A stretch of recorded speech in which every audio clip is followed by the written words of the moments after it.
Well, hi, everybody. Welcome to Afterburner. I'm Bill Whittle. You know, many times it's the small stories, not the big ones, that give us the most insight into, damn it, Han's shot first. I saw with my own eyes. Christian, you saw it, right? You saw the original version. Han shot first. Just 10 seconds ago, just before we started rolling this segment, Travis in the booth saw the movie. He said Greedo shot first, but he's brand new. He's new here. He just saw the recut. Of course, Han shot first. What's the matter with George Lucas? Of course, Han shot first. What the hell does he take us for? But see, it's not just George Lucas. It's Hollywood. It's the entire liberal, elitist, weenie, nanny state class that owns the pop culture and that has been voted into political power these days. And that's why this geek story is so important.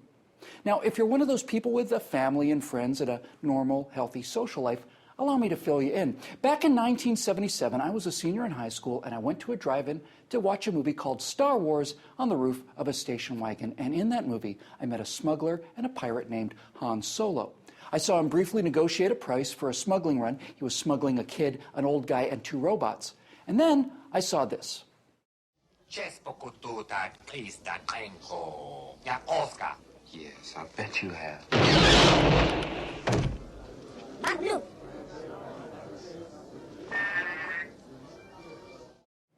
Of course, Han shot first.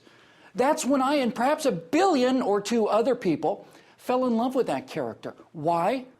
Well, because he was bold, decisive, inventive, cunning, and unlike the people that run Western civilization today, and more, like Western civilization itself, Han Solo had the will to live.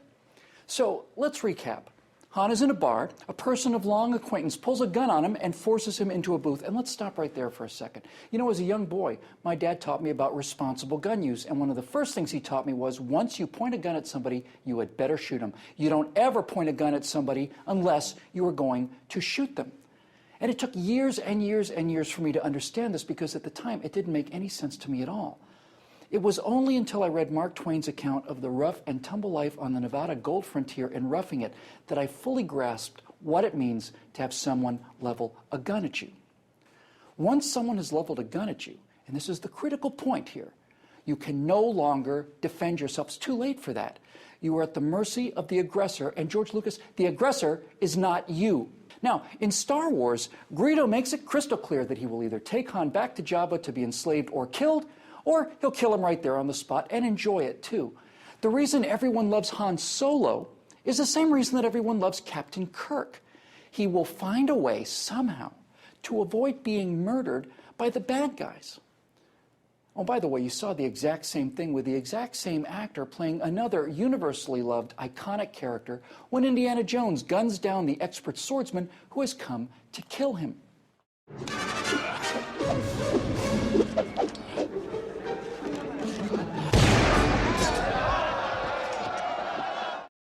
And today, in this society of dependence and passivity, of emasculated, incompetent, cowardly, and neurotic males, this iconic image of the self-reliant, autonomous, brave, cunning, and quick-thinking individual man has to be destroyed.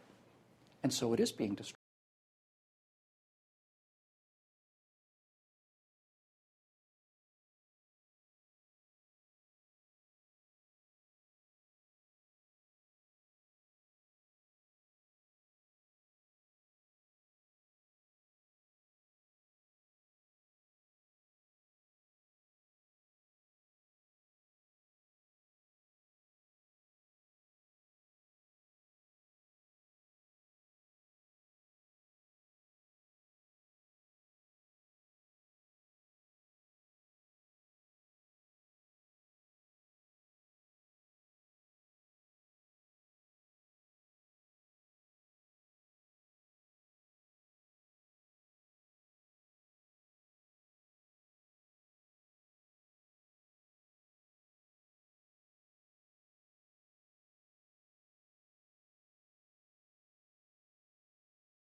with miniguns, yeah, I felt it too, even in that little clip. You know, that pride and relief is what an audience not only wants, but needs.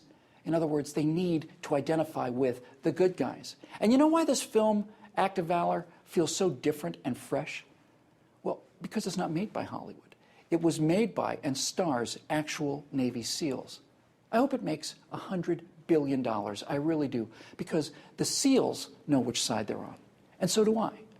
And so do you. And so does Han Solo, who, in fact, lived to tell about it.